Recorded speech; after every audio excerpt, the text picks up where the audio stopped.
करना, ठीक है। देखिए हम लोग स्टार्ट कर रहे हैं मूविंग कॉइल गैल्वेनोमीटर। इसमें जो कंपोनेंट है पहले मैं आपको डिटेल में बता देता हूँ कंपोनेंट क्या क्या है। पहली चीज आर्क मैग्नेट है जो आर्क जैसा है, और ये आर्क मैग्नेट इसलिए लिया गया है सो दैट हमें रेडियल मैग्नेटिक फील्ड, जो भी मैग्नेटिक फील्ड है टुवर्ड्स द सेंटर हो, और आर्क मैग्नेट होगा तो ऐसा ही प्रोड्यूस करता है, ठीक है। तो ये तो रेडियल मैग्नेटिक फील्ड लेने के लिए हमने आर्क मैग्नेट लिया है। फिर क्या होता है, ये सिलिंड्रिकल कोर है, शेप सिलेंडर जैसा है, और मटेरियल क्या है, आयरन का ये सिलिंड्रिकल कोर है। इसी के ऊपर ये रेक्टेंगुलर कॉइलिंग की गई है, मीन्स कॉइलिंग करेंगे तो ये कुछ ऐसा हो जाएगा, ऐसा सोचो, ये कॉइलिंग की गई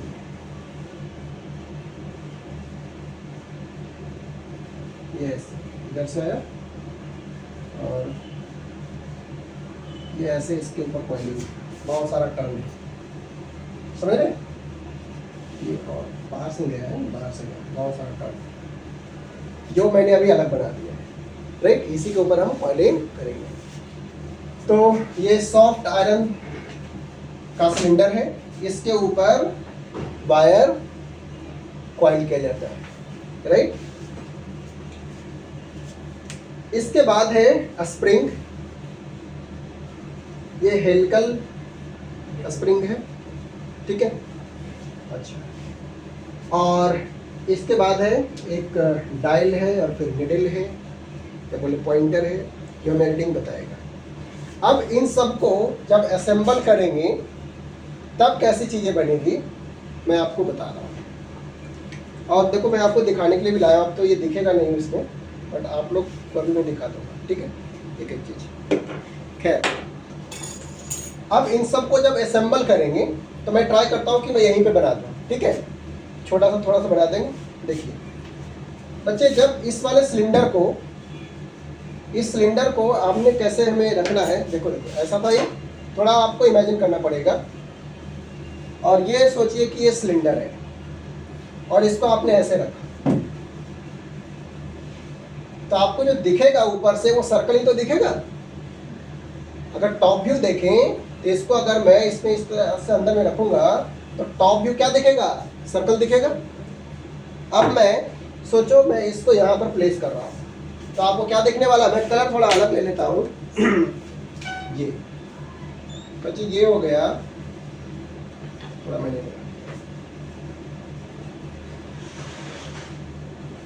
ये रहा आपका सिलिंड्रिकल कोर, और इसके ऊपर क्या है, कॉइलिंग है। और कॉइलिंग कैसी है जरा देखिए, ये कॉइलिंग इस तरह से, ये कॉइलिंग मैं थोड़ा सा ही बनाता हूँ इस तरह से, ऐसे कॉइलिंग है, राइट।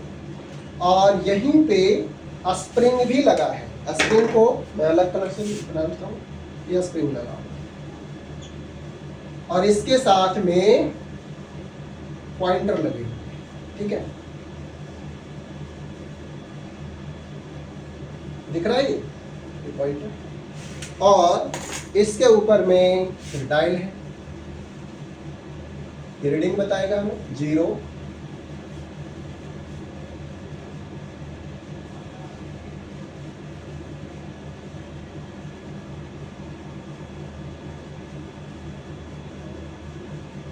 ऐसा कुछ। तो इन सबको मैंने इसी के ऊपर असेंबल कर दिया। असेंबल करने के बाद आपको ऐसा ही दिखने वाला है, राइट। ये रेडियल मैग्नेटिक फील्ड है इस तरह से। तो असेंबल करने के बाद ये आपको अब ऐसा दिखेगा, ठीक है। अब हम लोग सीखने जा रहे हैं कि सर ये कैसे वर्क करता है, ये वर्क कैसे करता है। देखो ये जो हमने रेड कलर से जो वायर इस पे बाइंड किया है, इसमें 2 वायर इस तरह से निकले होंगे जिसे हम सर्किट में लगाएंगे। सुनना ध्यान से मेरी बात को, जिसको हम क्या करेंगे, सर्किट में लगाएंगे, ठीक है। एक सेल है, देखो ऐसा कुछ मैंने बना भी दिया, ऐसा कुछ मैंने बना दिया, ऐसा लगा दिया। क्या होगा, जैसे ही बच्चे आप स्विच ऑन करेंगे इसमें करंट जाएगा। अब सुनो ध्यान से, अभी जैसे हमने क्या पढ़ा था कि अगर कॉइल में करंट जाता है और कॉइल कहाँ हो, मैग्नेटिक फील्ड में हो, तब कॉइल पे टॉर्क लगेगा और ये जो कॉइल है वो रोटेट होगा, और जब रोटेट होगा तो इसी के साथ देखो पॉइंटर लगा हुआ है, तो ये पॉइंटर भी डिफ्लेक्ट होगा, अभी 0 पे है कहीं और चला जाएगा, सोचो कहीं यहाँ चला गया, तो हमें पता चल जाएगा कि सर्किट में करंट है। अगर ये ऑफ कर दोगे तो वापस फिर से यहीं आ जाएगा, और इसे वापस लाने के लिए ही हमने स्प्रिंग लगाया था। एक्चुअली हुआ यूँ कि जैसे ही करंट गया तो due to torque on the coil ये रोटेट होना शुरू हुआ, और जो स्प्रिंग है वो ट्विस्ट हो रहा था, है ना। स्प्रिंग क्या हो रहा था, ट्विस्ट हो रहा था। ऐसा सोचो कोई स्प्रिंग को ऐसे आप खींचोगे तो आपके अपोजिट वो भी तो फोर्स लगा रहा था, जैसे आपने ये वाला फोर्स को छोड़ा ये वापस चला जाएगा। इस बार ये जो स्प्रिंग है वो जो आपने ये वाला स्प्रिंग सीखे थे ना, लीनियर कुछ ऐसा वाला, कुछ इक्वल टू kx, ठीक है ना। ये वाला स्प्रिंग नहीं है, ये हेलिकल टाइप का था, ये स्पाइरल टाइप का है, ठीक है ना। तो बट ये भी स्प्रिंग जैसा ही काम करेगा, बिल्कुल जैसा स्प्रिंग है। ये ट्विस्ट हो जा रहा है, ये क्या हो रहा है, ट्विस्ट है इस तरह से, और जैसे ही करंट खत्म होगा ये वापस आ जाएगा। क्लियर है इतनी बात? अच्छा, तो जैसे ही आपने करंट सर्किट में देना बंद कर दिया, स्विच ऑफ कर दिया, ये फिर से वापस आ जाएगा। उसे वापस लाने के लिए कौन लगा हुआ है, स्प्रिंग लगा हुआ है, राइट। तो ये पूरा काम होने वाला है। अब कैसे हम इसको मैथमेटिकली समझते हैं कि कब कितना डिफ्लेक्शन होगा नहीं होगा, इन सारी बातों को एक एक करके समझते हैं, ठीक है। ये सॉफ्ट जो आयरन है कोर है वो अपोजिट मूव करने लगा, वो जो डिफ्लेक्शन होगा वो इस साइड होगा कि हाँ हो जाएगा ना। अब जैसे इसकी पोलैरिटी भी चेंज कर दो तो करंट का डायरेक्शन चेंज होने से ये डिफ्लेक्शन भी बदल जाएगा। जो अभी राइट हुआ था वो लेफ्ट की तरफ हो जाएगा, क्योंकि टॉर्क का डायरेक्शन बदल जाएगा। तो दोनों साइड हो सकते हैं, इसलिए इसमें जगह दोनों साइड है, राइट। चलिए ठीक है, अब आगे देखते हैं। इसको मिटा दूँ, ठीक लगेगा।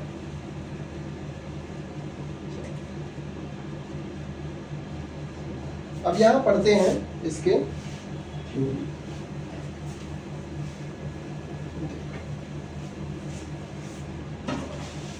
तो पहली चीज हम सीखते हैं कि किस प्रिंसिपल पे काम करता है, ठीक है। तो लिखा जाए, देखो principle of moving coil galvanometer.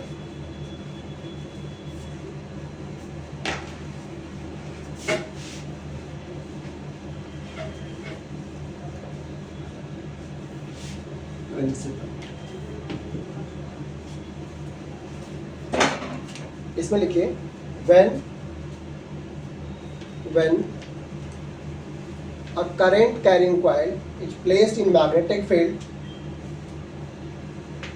when a current carrying coil is placed in magnetic field,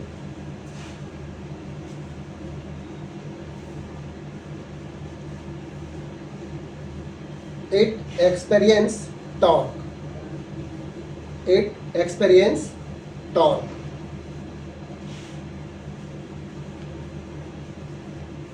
ठीक है, ये प्रिंसिपल यही है, इसी प्रिंसिपल पे काम कर रहा है। देखो करंट जा रहा था, उसी की वजह से रोटेट हो रहा था, ठीक है। अब हमने दूसरा चीज इसमें समझना होता है कि इसका कंस्ट्रक्शन क्या है।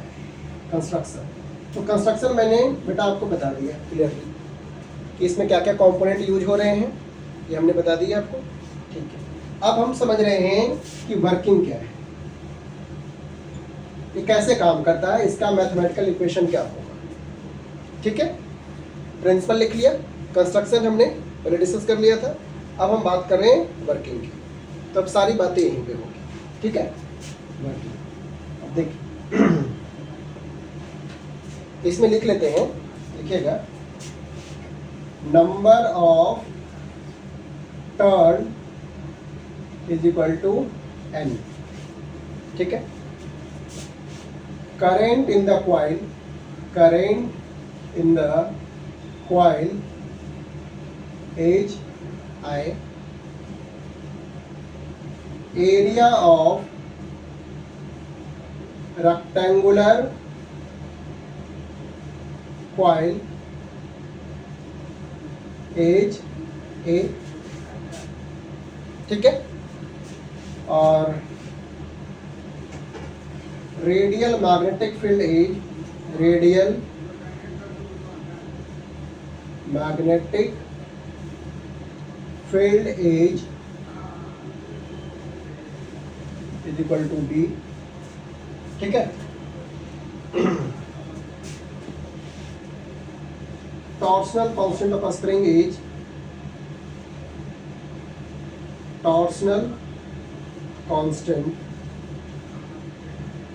of a spring is equal to K. ठीक है, तो ये सारी डिटेल हमने आपको बता दी. ठीक है,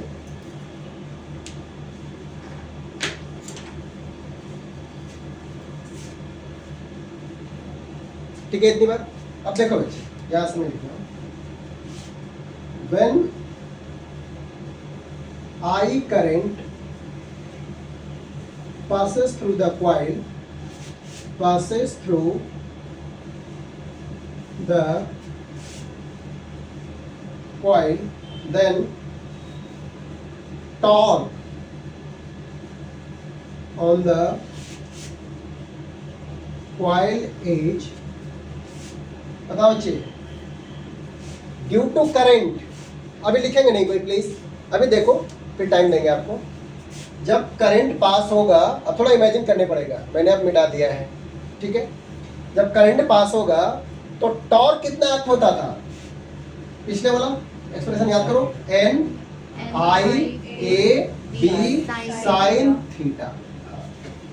अब थीटा क्या है, थीटा किसके बीच का एंगल होता था, magnetic dipole movement and magnetic field. हाँ, बहुत अच्छा बच्चे. मैग्नेटिक फील्ड थोड़ा सा आप इमेजिन कीजिएगा, जो सिलिंड्रिकल कोर था, सोचो कि बोर्ड के परपेंडिकुलर हमने उसको रखे हुए हैं, और कॉइलिंग भी ऐसे ही है, यानी कि कॉइल का जो एरिया होगा ये ऐसा ऊपर जा रहा है, बोलो.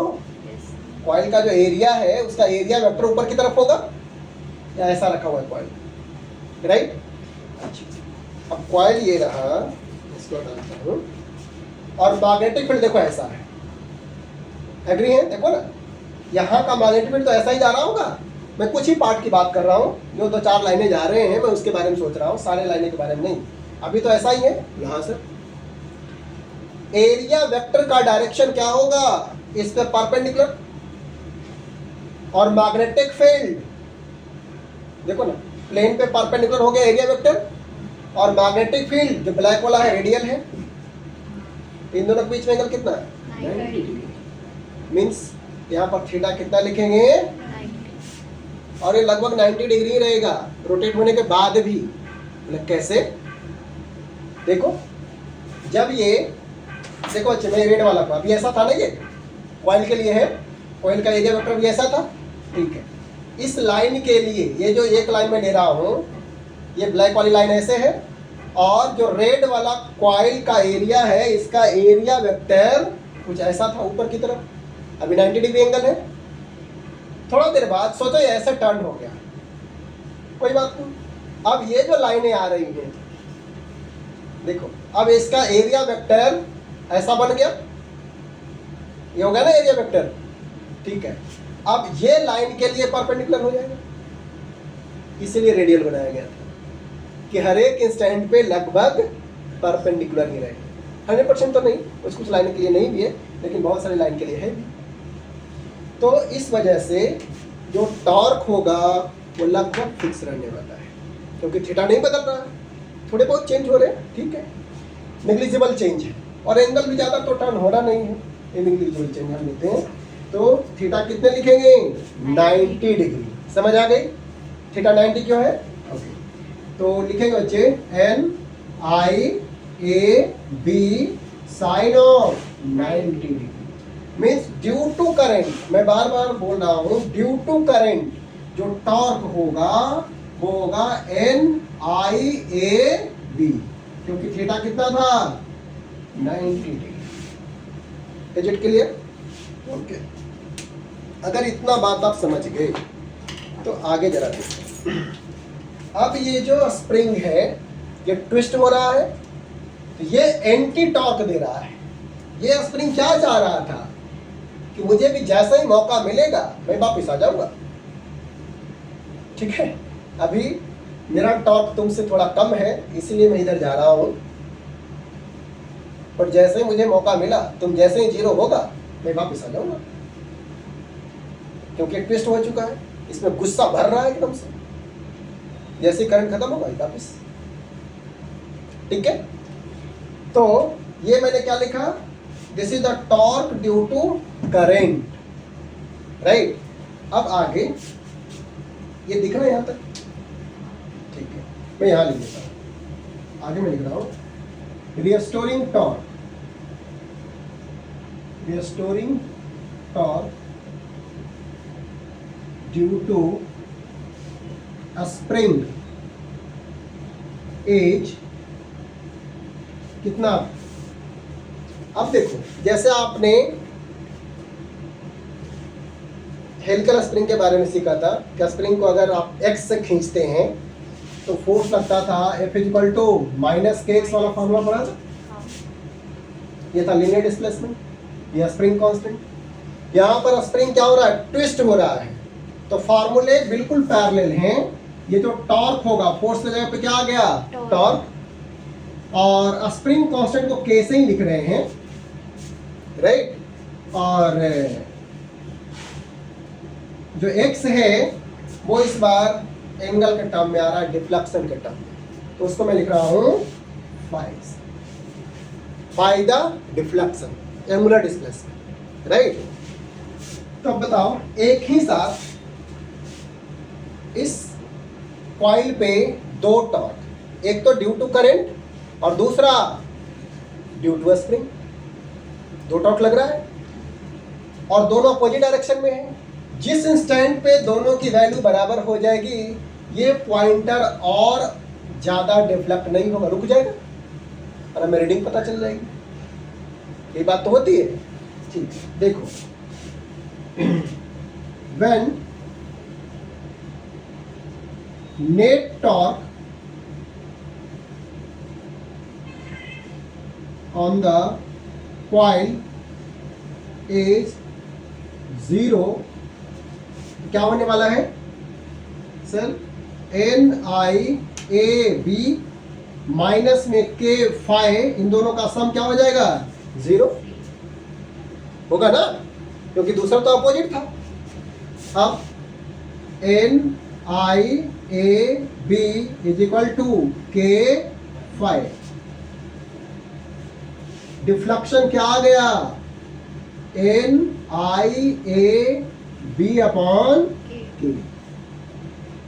यहाँ जो फाई है इट इज कॉल्ड डिफ्लेक्शन।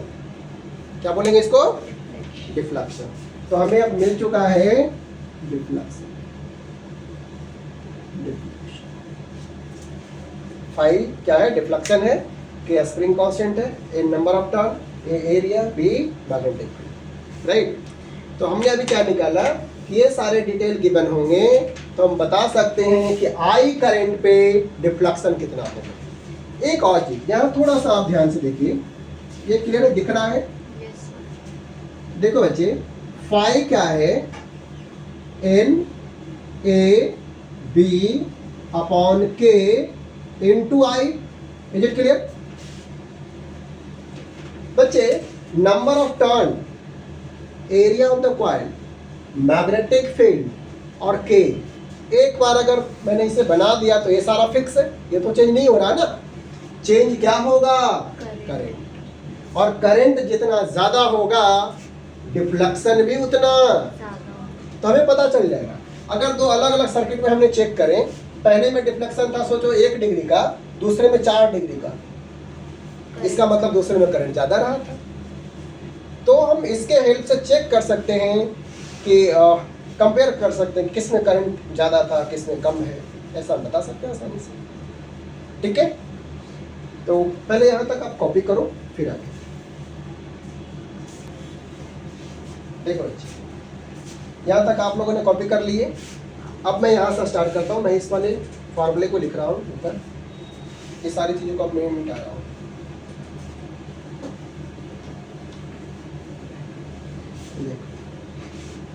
हम बात कर रहे हैं डिफ्लेक्शन की। डिफ्लेक्शन कितना आया है? N A B upon K, और यहाँ पर है आई। ऐसा ही है। ये क्या शो कर रहा है कि सर करंट की वैल्यू बढ़ने से डिफ्लेक्शन भी बढ़ेगी। ठीक है, अब इसमें हमें 2-3 डेफिनेशन पढ़ने होते हैं। तो पहला कॉन्सेप्ट सीखते हैं इसमें। देखो, करंट सेंसिटिविटी, आप लिखेंगे करंट सेंसिटिविटी, इसको हम लिखेंगे आई एस।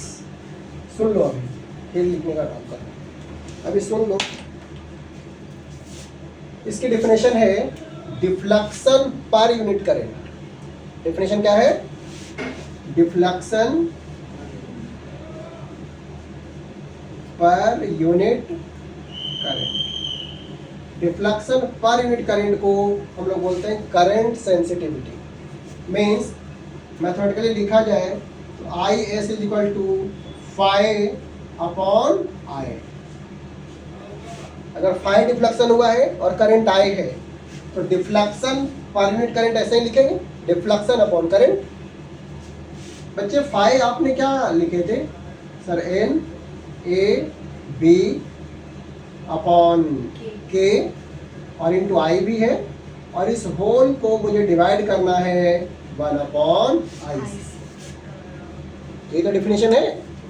और इसके अकॉर्डिंग आई से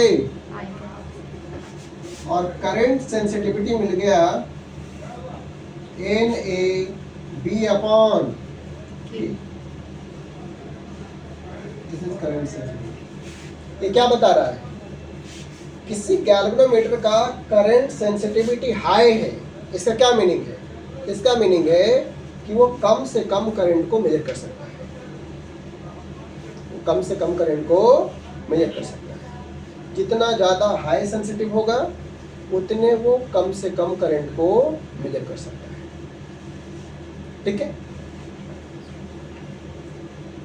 क्वेश्चन आता है कि करंट सेंसिटिविटी को हम कैसे इंक्रीज करें।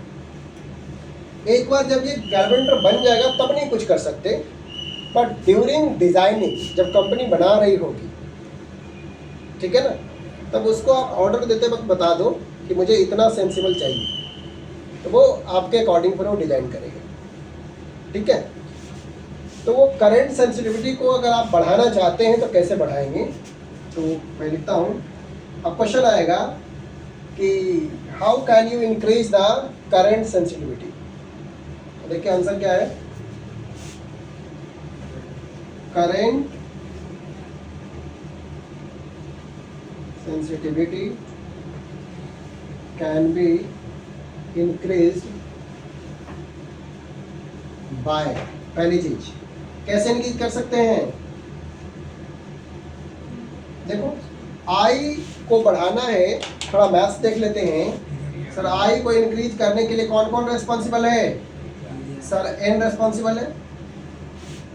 नंबर ऑफ टर्न बढ़ा दें, एरिया बढ़ा दें, पहले मैथ्स देख लेते हैं।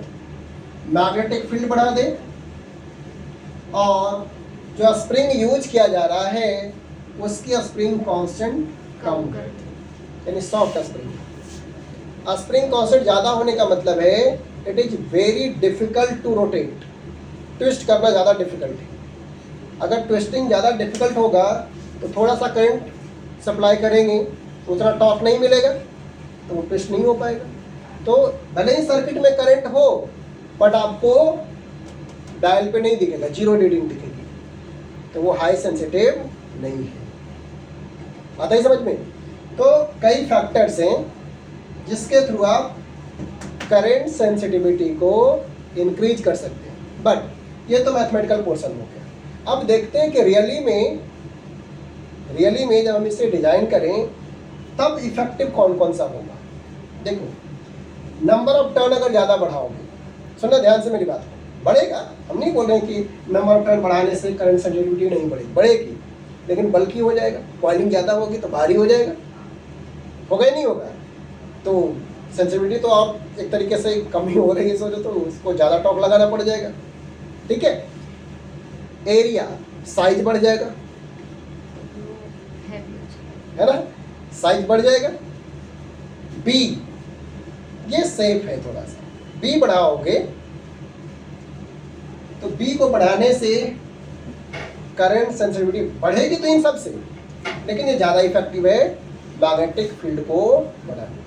ठीक है, और के बारे में, ये और भी सबसे इम्पोर्टेंट चीज़ है कि स्प्रिंग कांस्टेंट कम हो, ये जितना कम होगा सेंसिटिविटी उतनी हाई होगी। ये कम रोकेगा तो जल्दी टर्न हो जाएगा, थोड़ा सा भी करंट होगा तो आपको डिफ्लेक्शन दिखेगा, आप पहचान जाएंगे कि सर्किट में करंट है। क्लियर हो रही बात है। तो मेरे से अगर पूछा जाए मैथमेटिकली तो हम बोलेंगे कि नंबर ऑफ टर्न आप बढ़ा सकते हैं, एरिया बढ़ा सकते हैं, बी बढ़ा सकते हैं, और ऐसा स्प्रिंग कंपनी से डिमांड कीजिए उसमें लगाने के लिए कि जिसका स्प्रिंग कांस्टेंट कम हो। और वो स्प्रिंग हो सकता है क्वार्ट्ज का बना हो सकता है फॉस्फर ब्रोंज, ये मटेरियल का नाम है। इस मटेरियल का जो के की वैल्यू होती है काफ़ी कम होती है, तो आप याद रखेंगे हम जो मटेरियल यूज करते हैं वो क्या है, फॉस्फर ब्रोंज, ये मटेरियल का नाम है, या क्वार्ट्ज या फॉस्फर ब्रोंज। ये मटेरियल से स्प्रिंग बनाएंगे तो उसका स्प्रिंग कांस्टेंट कम होगी तो करंट सेंसिटिविटी ज़्यादा होगी। ठीक है, तो लिखा जाए, लिख लो, एक एक पॉइंट पे लिखना है। उसके बाद एक और चीज पढ़ेंगे, वोल्टेज सेंसिटिविटी दूसरा। ठीक है, वोल्टेज सेंसिटिविटी का डेफिनेशन बिल्कुल पहले जैसा ही पैरेलल है। क्या है कि deflection per unit voltage. Voltage sensitivity का डेफिनेशन है डिफ्लेक्शन पर यूनिट वोल्टेज। बच्चे डिफ्लेक्शन कितना था, ऊपर लिखा है एन ए बी अपॉन के इंटू आई और होल डिवाइड बाय भी, ये वोल्टेज। आप ही बताओ बच्चे, एन ए बी आई, नीचे के लिख दिया, जो भी है भी को लिख सकते हैं ना आई आर। ठीक है, तो वोल्टेज सेंसिटिविटी आ गया एन ए बी अपॉन के इंटू आर। आई से आई कैंसिल हो गया, तो वोल्टेज सेंसिटिविटी क्या मिला, एन ए बी अपॉन के इंटू आर। अब फिर से क्वेश्चन यही है कि वोल्टेज सेंसिटिविटी को हम कैसे इंक्रीज कर सकते हैं, बताइए। हाँ, Vs can be increased by, पहला चीज बताओ, इंक्रीजिंग नंबर ऑफ टर्न। चलो हाँ, इस पे भी डिस्कशन करते हैं। बाय इंक्रीजिंग ए, दूसरा इंक्रीजिंग बी, और तीसरा हाँ डिक्रीजिंग स्प्रिंग कांस्टेंट। एन से कोई फर्क नहीं पड़ता जाता, क्यों नहीं पड़ता मैं बता रहा हूँ। देखो अच्छे, एन बढ़ने का मतलब है नंबर ऑफ टर्न बढ़ना, यानी वायर की लेंथ बढ़ना। लेंथ बढ़ेगा तो लेंथ के प्रोपोर्शनल ही तो रेजिस्टेंस होता है, तो लेंथ बढ़ने से रेजिस्टेंस भी बढ़ जाएगा, लेंथ बढ़ने से रेजिस्टेंस भी बढ़ेगा और बल्कि भी हो जाएगा। तो नंबर ऑफ टर्न का ज़्यादा इफेक्ट नहीं होता। तो वोल्टेज सेंसिटिविटी इंक्रीज करने के लिए हम ए चेंज कर सकते हैं, यानी इंक्रीज कर सकते हैं। बी इंक्रीज कर सकते हैं और स्प्रिंग कांस्टेंट कम कर सकते हैं। एन से कोई छेड़छाड़ नहीं करेगा, क्योंकि इसको आप बढ़ाओगे तो इफेक्टिवली वोल्टेज सेंसिटिविटी में चेंज नहीं आएगा। करंट सेंसिटिविटी बदल जाएगी लेकिन वोल्टेज सेंसिटिविटी नहीं बदलेगी। रीजन क्या है कि सर एन बढ़ाएंगे तो आर भी बढ़ जाएगा। और मैथ्स देखिए सर, न्यूमेटर बढ़ रहा है, डिनोमिनेटर भी बढ़ रहा है, ये भी 2 टाइम्स, ये भी 2 टाइम, फ्रैक्शन पे कोई फर्क नहीं पड़ता क्या। इसीलिए हम ये चीज़ नहीं लिखेंगे कि एन को बढ़ाने से वीएस बढ़ेगा, हम नहीं बोलेंगे। अब क्वेश्चन कई बार ये आता है कि बताओ इनमें से कौन सा पैरामीटर को चेंज करें कि आईएस बढ़ जाए, यानी करंट सेंसिटिविटी इंक्रीज करे लेकिन वोल्टेज सेंसिटिविटी इंक्रीज नहीं करे। तब भी आंसर है क्या, number of turn. Number of turn बढ़ाएंगे तो करंट सेंसिटिविटी तो बढ़ जाएगी, अभी जस्ट पहले देखा था, लेकिन वोल्टेज सेंसिटिविटी वाले में नंबर ऑफ टर्न है ही नहीं, यानी इसको बढ़ाने से वोल्टेज सेंसिटिविटी नहीं बढ़ती। तो ये 2 क्वेश्चन का एक ही आंसर हो सकता है, ठीक है ना। मटेरियल वही है, स्प्रिंग कांस्टेंट कम करने के लिए क्या मटेरियल यूज करेंगे, फॉस्फर, ब्रोंज, सब कुछ तो वही है, ठीक है।